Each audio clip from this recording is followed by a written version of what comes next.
ایک صاحب تھے, میں گلشن اقبال میں رہا کرتا تھا, ان کا ایک ہی بیٹا تھا, ایک ہی بیٹا. اب پتہ نہیں وہ فیملی پلاننگ والوں کے مشورے کی وجہ سے ایسا ہوا تھا یا قدرت نے ان کو بیٹا ہی ایک دیا, بہرحال ایک بیٹا تھا ان کا.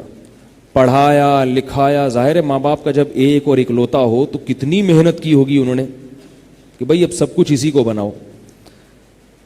محنت کر کے اس کو انجینئر بنایا یا MBA کروایا, مجھے یاد نہیں ہے. ملٹی نیشنل کمپنی میں اس کی جاب لگ گئی, پہلا دن تھا.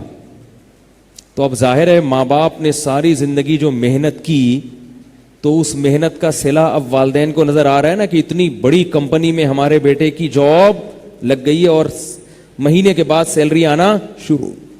پہلا دن تھا, آپ کو یاد ہے 6-7 سال پہلے کراچی میں بے تحاشا بارشیں ہوئی تھیں, بے تحاشا بارشیں ہوئی تھیں, پورا مہینہ ہوتی رہی تھیں. تو وہ شاہ فیصل کالونی میں کہیں جاب کرتا تھا. واپس جب وہ لڑکا آ رہا تھا, پہلا دن اس کا, کتنے خوشی خوشی ماں باپ انتظار کر رہے ہوں گے. جب واپس آ رہا تھا تو شارع فیصل پہ گاڑی میں پانی بھر گیا, پانی اتنا زیادہ جمع ہو گیا تھا, گاڑیاں پانی میں ڈوب گئی تھیں. اس دوران بجلی کی ایک تار گری ہے, اس میں کرنٹ تھا اور وہ پانی سے کرنٹ, پانی کا کرنٹ تو بہت خطرناک ہوتا ہے, وہ اس لڑکے کو لگا اور آن دا اسپاٹ اس کی ڈیتھ ہو گئی, مر گیا وہ. میں چونکہ ان کے قریب ہی رہتا تھا تو اب لوگ پریشان, یار یہ کیا ہو گیا, بچہ مر گیا, ماں باپ کا اکلوتا اور ساری زندگی اس کو, آج تو پھل کھانے کا وقت آیا تھا. مجھ سے کسی نے یہ سوال کیا کہ ایسا کیوں ہوتا ہے. میں نے کہا ایسا اس لیے ہوتا ہے کہ اللہ نے اس بچے کو ڈاکٹر بننے کے لیے یا کمانے کے لیے پیدا نہیں کیا تھا. اگر اللہ نے اس کو کمانے کے لیے پیدا کیا ہوتا تو جب تک وہ اچھی طرح کما نہ لیتا اللہ اسے موت نہ دیتے, بلکہ کمانے کے بعد بھی موت نہ دیتے, کیونکہ جب کمانا شروع کیا تو زندگی کا جب مقصد حاصل ہو گیا, اب تو زندگی شروع ہوئی ہے اس کی. کیسے سمجھائیں یار, کیسے سمجھائیں. یہ باتیں اوپر اوپر سے سمجھ میں آ رہی ہیں, ہمارے دل میں نہیں اترتی. اللہ نے کمانے کے لیے پیدا کیا ہوتا تو جب تک 4-5 تنخواہیں اس کی جیب میں نہ آ جاتی اللہ اسے موت نہ دیتا. اللہ نے اگر یہ کہا ہوتا قرآن میں کہ میں تمہیں اس لیے پیدا کرتا ہوں تاکہ تم ڈاکٹر بنو, تو آپ میڈیکل کالج میں اگر درمیان میں مر جاتے تو سوال ہوتا ہے اللہ ابھی تو آدھا پڑھا ہے, 2 سال کی فیسیں تو ضائع ہو گئی ہیں بھائی. ماں باپ نے 2 سال فیسیں بھری اور یہ مر گیا, تو یہ تو ایک قسم کا ظلم ہے نا. اللہ مارنا تھا تو فیس بھرنے سے پہلے ہی مار لیتا. 4 سال MBBS کر لیے, فیسیں بھر لی, پرائیویٹ لاکھوں روپے خرچ ہو گئے, ہاؤس جاب بھی کر لی, اب کلینک کھول کے علاج معالجے کا وقت آیا تھا, مر گیا. تو یہ کیا عجیب نظام ہے, یہ تو پھر اللہ کا نظام بڑا عجیب ہو گیا نا بھائی. معاذ اللہ معاذ اللہ, تو اندھیر نگری ہے, اندھا قانون ہے. ایک آدمی اتنی محنت کر کے پڑھ لکھ کے بڑا ہوتا ہے, وہ مر جاتا ہے, اور جس کو کچھ بھی نہیں آتا وہ اس سے زیادہ پیسے کما لیتا ہے. کیا خیال ہے؟ تو یہ اس لیے ہمیں اشکالات ہوتے ہیں کہ اللہ تعالیٰ نے نہ کمانے کے لیے پیدا کیا, نہ شادیاں کرنے کے لیے پیدا کیا. یہ بھی بتا دوں, مقصد حیات یہ نہیں ہے. نہ اللہ تعالیٰ نے, پھر وہ الگ بات ہے کہ جیسے کمانے کے لیے پیدا نہیں کیا مگر کمانا ضرورت ہے نا, تو ایسے ہی پیدا تو اللہ نے شادیوں کے لیے بھی نہیں کیا, لیکن ضرورت وہ بھی ہے.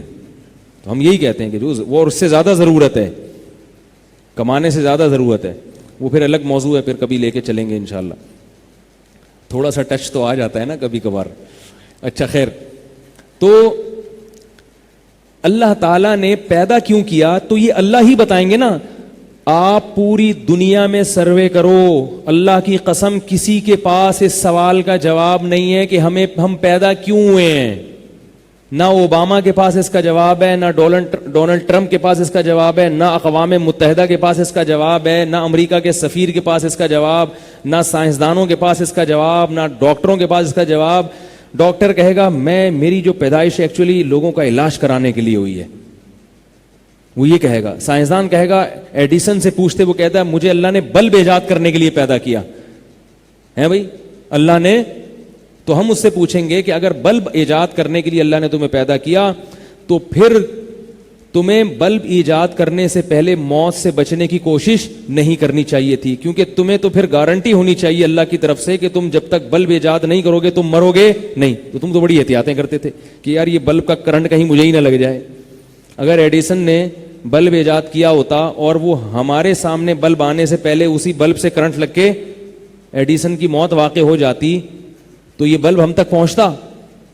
تو سب اپنی زندگی کا انتظام کر رہے ہیں اس لیے کہ سب کو پتا ہے کہ بھائی یہ پتہ نہیں میں بنا پاؤں گا بلب کہ نہیں بنا پاؤں گا. اگر یہ پتا ہوتا کہ اس لیے پیدا کیا ہے تو بھائی جس کے لیے پیدا کیا ہے وہ کام کیے بغیر آپ دنیا سے نہیں جا سکتے. جیسے محمد صلی اللہ علیہ وسلم کو دین کی تکمیل کے لیے پیدا کیا تو نبی صلی اللہ علیہ وسلم کی موت جب تک دین مکمل نہیں ہوا آپ کی موت واقع نہیں ہوئی ہے.